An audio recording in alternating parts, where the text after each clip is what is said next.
title says, my white baby daddy put me on child support plus more. So I got a clip I want to share with y'all. Listen, I saw this on Anton Daniel's channel, and I wanted to share it. Y'all pretty much probably already know my take on it. You know, we always talking about divestors. Well, with women who like to divest, and there's nothing wrong with it. You know, I always say, listen, do you. But what I would love for a lot of the divestors to do is acknowledge when you think that that's the better choice and you think that that's the best choice and you go that route and it don't work out for you, just tell all the other girls, tell everybody else, you know, that it was, you know, what happened, what had happened. That's all I'm saying. Don't keep it to yourself.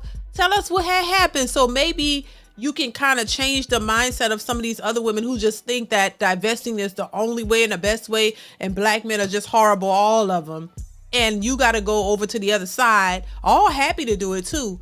But when it don't go right, when you realize that it ain't what you thought it was going to be, I want you to confess. That way, you know, people can look at things more realistically and stop just saying, oh, you know, all black men are just so bad. Don't date them. They'll do this and they'll do that. And then when you go over somewhere else, they do the exact same thing you said only black men would do. That's just stupid to me. Let me pull up the clip. Here we go. I'm tired of not being heard. I'm tired of not being seen. I'm tired of being a part of a system that is just oppressing me at every angle. I found out last week that my baby dad owns upwards of $800,000 in assets. His parents, who are very wealthy people, his dad's a retired doctor who had a private practice, created a trust for him and his sister and gave them a bunch of properties, both commercial and residential, gave them land and a trust fund itself with money in it that collects interest and dividends that he can take money out of if he needs it. Okay. And this man is on government assistance. This man gets food stamps every month. This man is a strong, built, over 6 foot tall white man who has the capability to work, but chooses to only mow grass during the summers. This man is coming after me to pay him child support. Wait. Because she's pissed. She is pissed out of her mind. I bet she never saw this coming, right? I bet she never saw this coming. I bet she never saw this 6 foot tall man of her dreams, white dude who had, you know, he had the complexion that she was going for. Oh, I'm gonna have these white babies and we gonna be living our best life. And I'm a winner. I got me a white one. And these ninjas gonna be sick. And here I am, this black girl from the hood, and I got me a man, white man, and we're gonna have these beautiful mixed babies, and we're gonna live in the sun. Everything gonna be so great. And I'm gonna live this great, fantastic life that these ninjas could never provide. And now here we over here, your white, 6 foot tall man of your dreams is trying to come for you for child support, and he don't want to really do much. He living in his soft man era, soft boy era, whatever you want to, he giving it, whatever you want to call it for the men. She never fathomed the idea that being a divestor and going over there was going to be, you know, I bet she messed with a Pookie. Pookie wasn't coming after her for child support. Pookie ain't had no trust funds and all that. She ain't even had to worry. Pookie, there's certain things you ain't got to worry about with Pookie, but when you go over there, oh yeah, you gonna have a whole lot more that you gonna have to worry about, but they don't see it. Oh, Mo, we just going over here, girl. We gonna get us a white man. Let's continue. Let's see how well this gonna turn out, child. And the system is gonna help him do that. I just got off the phone with my lawyer. Basically said that child support doesn't care about his assets. Child support doesn't care about his assets? Then what the is this all about?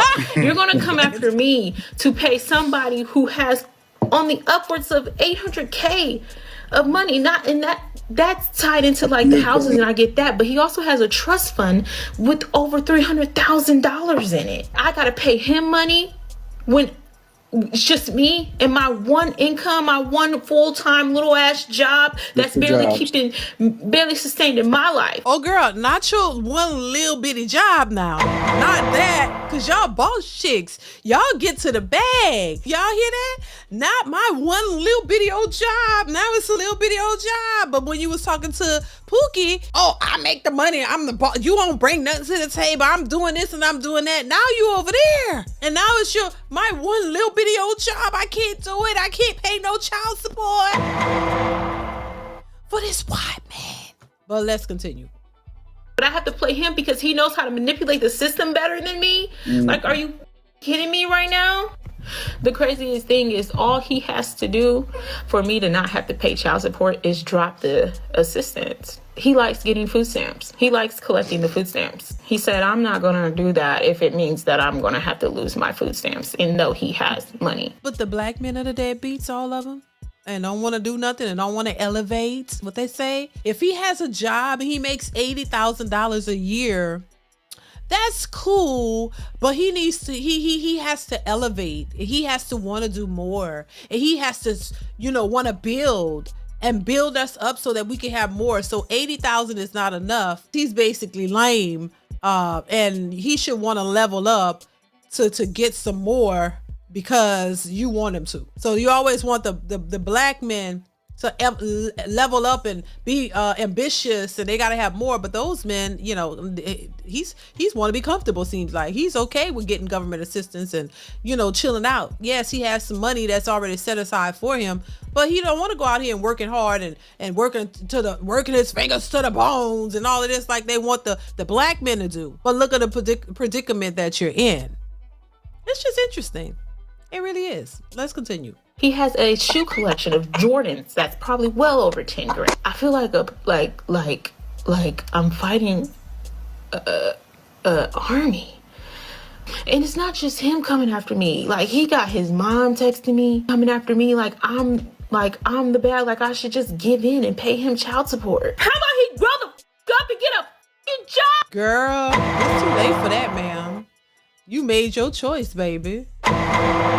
You made your choice. What you screaming for now? That ain't gonna help you. That man is gonna do what he want to do, and there's nothing you can do about it. On one hand, I could feel bad, for her, feel sorry for her, but in some cases I don't, because somebody done told these women that that this is what they should be doing, that divesting is where it's at. And I just think that that's one of the stupid things, some of the most dumbest advice that you can give anybody. You just gonna tell people, oh, just go pick a man based on his his race, and all your problems will be solved. And anybody with some common sense knows that that's horrible advice. That it's not about your race. It's about, who you are as a person, partly how you raised and, your upbringing, what your beliefs are, a whole bunch of many different factors. So it's just why I find the divesting thing so stupid.